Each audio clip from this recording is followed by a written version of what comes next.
Can I tell you about the last conversation I ever had with my grandfather?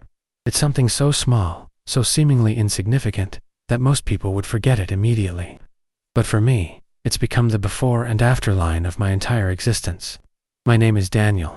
I'm 29, and this story begins on a crisp autumn afternoon in Massachusetts, with the scent of wood smoke hanging in the air, and the sound of leaves crunching beneath our feet. My grandfather, we all called him Pops, had asked me to help him clear the gutters on his little colonial house. It was a task we'd done together since I was old enough to climb a ladder, a seasonal ritual that marked the transition from summer to fall. Only this time, for the first time in 20 years, he stood on the ground while I climbed. "Knees not what it used to be," he explained with a shrug, steadying the ladder as I ascended. "Seems like nothing is these days." At the time, I barely registered the comment. I was distracted, checking my phone every few minutes for updates on a job interview I'd had earlier that week. A big tech firm in San Francisco, the kind of opportunity that would completely change my trajectory. I was certain I was going to get it. So certain that I'd already started mentally packing up my apartment, already imagining the California sunshine, already spending the substantial salary increase. "You're going to miss the leaves turning if you keep staring at that screen," Pops commented mildly, looking up at me as I balanced precariously, one hand on the gutter and one on my phone. I grunted in response, pocketing the device only because I needed both hands to scoop out the wet, decaying leaves that had accumulated. The smell was earthy and familiar, part of the backdrop of my childhood autumns.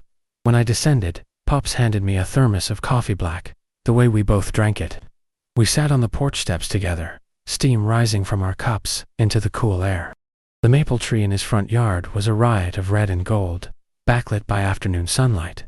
For a moment, I actually really saw it before my attention drifted back to the job. The move, the future I was certain was about to unfold. "You seem restless today," he observed, taking a slow sip from his cup. His hands, I noticed, were more spotted and veined than I remembered, but still strong. Carpenter's hands, shaped by decades of creating and fixing. "Just waiting to hear about a job," I replied, pulling out my phone again to check for missed calls or emails. Nothing. Big opportunity. The biggest. San Francisco. Tech startup that's about to go public. If I get in now, I could be set for life. He nodded thoughtfully, his eyes on the distant tree line where the hills rolled into each other, a patchwork of autumn colors. "Sounds exciting," he said finally. "Just remember to take it slow. Life passes by quicker than you think." I remember laughing lightly, the sound carrying across the quiet yard. "Relax, Pops. Nothing's going to change that fast. I'll still come back for holidays, and you can always visit me in California. The weather's better there anyway, no snow to shovel." He smiled, but there was something in his expression I didn't quite catch at the time. A shadow. A knowledge. Something that passes between generations, but can't quite be articulated. "It's not about the visits, Danny," he said, using the nickname that only he ever used. "It's about how you're moving through your life. Always racing to the next thing, the next achievement. Sometimes the real living happens in the spaces between." I nodded absently, the way you do when you're hearing but not really listening. My phone buzzed in my pocket, and the world narrowed to that single point of anticipation. "I should take this," I said, already standing. He reached out and touched my arm, his grip surprisingly firm. "Stay a minute longer," he said. "Watch the light change on those trees. There's magic in this time of day." I hesitated, torn between the call and his request. The phone continued to vibrate, an urgent summons from the future I was chasing. "I'll just be a second," I promised, already stepping away, already swiping to answer. It might be about the job. As I walked toward the driveway for better reception, I glanced back once. Pops remained on the steps, his gaze fixed on the maples, his expression peaceful. The late afternoon sun bathed him in golden light, making him look almost luminous against the weathered wood of the porch. It's an image that would become seared into my memory. My grandfather, in his faded flannel shirt and worn jeans, coffee cup cradled in his hands, absolutely present in a moment I was too busy to share. The call was indeed about the job. I got it. The salary was even better than expected, and they wanted me to start the following Monday. I pumped my fist in triumph, already mentally making lists of what needed to be done, who needed to be notified, how quickly I could pack up my life and move across the country. When I returned to the porch, bubbling with news and plans, Pops listened with that same gentle smile. He congratulated me, raised his coffee cup in a toast to my success, asked practical questions about the move. I should get going, I said eventually, checking the time.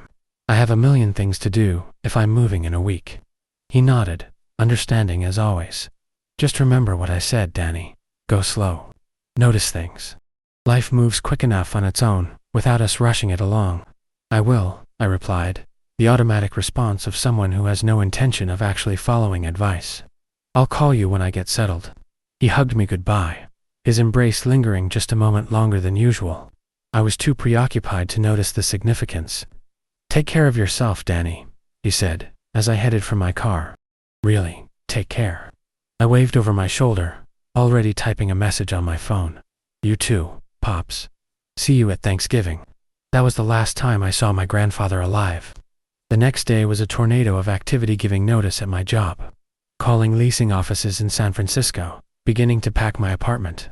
I meant to call Pops, to share more details about the move. But there was always another task demanding attention. Another box to check off my ever-growing list. 3 days after our coffee on the porch, my mother called. Pops had gone peacefully in his sleep. The doctor said his heart simply stopped. No pain, no struggle, just the quiet closing of a life well lived. I stood in my half-packed apartment, surrounded by cardboard boxes and bubble wrap. As the world shifted irreversibly beneath my feet. He was so proud of you, my mother said through her tears. He kept telling everyone about your new job, how his grandson was going to California to make it big. The words were meant to comfort, but they landed like stones in my stomach. While he'd been telling everyone about my achievement, I'd been too busy to call him back. Too focused on the future, to be present in what would turn out to be our final moments together. His words echoed back to me with painful clarity. Go slow. Life passes quicker than you think. Nothing's going to change that fast, I had replied. But in the end, everything changed overnight. And I wasn't ready. A year has passed since that autumn day on the porch. A year since I laughed off my grandfather's gentle warning. A year since everything changed, despite my confident assertion that it wouldn't. San Francisco is nothing like I imagined. The startup that promised so much began laying people off just 2 months after I arrived. The IPO was postponed indefinitely. My position was restructured, which is corporate speak for eliminated, while preserving the appearance of strategy rather than desperation. I still live here, in a too expensive apartment, with a view of someone else's wall, working remotely for a company that pays half what the startup offered. The California sunshine does indeed shine brightly, but I've discovered that sunshine without purpose casts very long shadows. Every day, I think about Pops and our last conversation. His words have become both compass and haunting reminder. Go slow. Life passes quicker than you think. The irony doesn't escape me. In my rush toward what I thought was opportunity, I missed the last chance to truly be present with one of the most important people in my life. And now, with more empty time than I know what to do with, I'd give anything for 5 more minutes on that porch. 3 months after I moved, I flew back east for what would have been Pop's 78th birthday. Mom suggested we clear out his house together. It's time, she said, though I could hear in her voice that she wasn't any more ready than I was. His home was exactly as he'd left, a coffee cup still in the dish drainer, reading glasses folded neatly on top of a half-finished crossword puzzle, flannel shirt hanging on the hook by the door. It was as if he'd just stepped out and might return any moment to continue his quiet, purposeful life.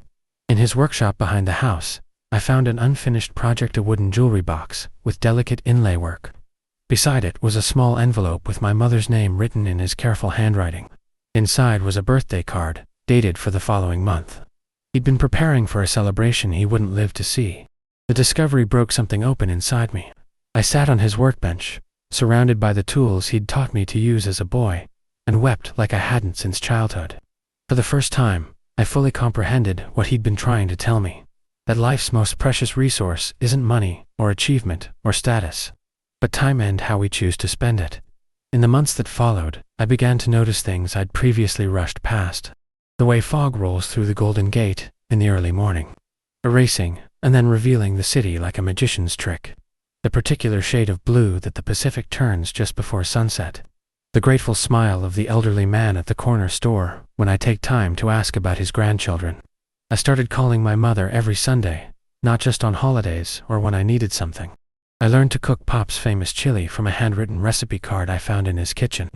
I planted a small container garden on my tiny balcony, zinnias and cherry tomatoes, things that need daily attention and care. These small rituals have become my anchors in a life that still feels adrift. They don't fill the Pop-shaped hole in my world, but they honor what he tried to teach me that day, that rushing through life means missing it entirely. Last week, I received a package from my mother. Inside was Pop's watch, an old-fashioned timepiece with hands that tick audibly in the quiet of night. "He wanted you to have this," her note read. "He had it set aside for you. The watch keeps perfect time, as it has for decades. When I strap it to my wrist each morning, I imagine his hands setting the time, winding the mechanism with patient care. It serves as both functional tool and metaphorical reminder. Time passes at its own pace, regardless of how we try to hurry it along. Sometimes, when I close my eyes, I can transport myself back to that porch, to that perfect autumn afternoon when the maples were on fire with color and possibilities seemed endless. In these imagined do-overs, I put my phone away when it rings. I stay seated beside him, watching the light change just as he suggested. I really listen when he speaks of slowing down, but reality can't be rewritten. The moment passed, seized incompletely, understood too late. Yesterday marked the anniversary of his passing. I took the day off work and hiked to the top of Mount Tamalpais, where the view stretches across the bay to the hills beyond. At the summit, I found a quiet spot away from the tourists and pulled from my backpack the thermos I'd inherited from him, dented from years of use. Still perfectly functional. The coffee was black and strong, just the way he made it. Steam rose into the clear air as I sat among wildflowers and scrub brush. So different from the New England landscape he loved. And yet, in the quiet contemplation, in the deliberate slowing down, I felt closer to him than I had in months. I took out a notebook and began to write him a letter, something I've been doing regularly as a way to process my grief and hold on to his wisdom. "Dear Pops, it's been a year since you left, though sometimes it feels like yesterday, and other times, like a lifetime ago. I'm sitting on a mountain in California, drinking coffee from your thermos, wearing your watch, missing you more than I thought possible. I wish I could tell you that I've figured everything out, that I'm living the purposeful, attentive life you modeled. The truth is, I'm still learning how to slow down, still catching myself racing toward some imagined future, rather than inhabiting the present moment. But I'm trying.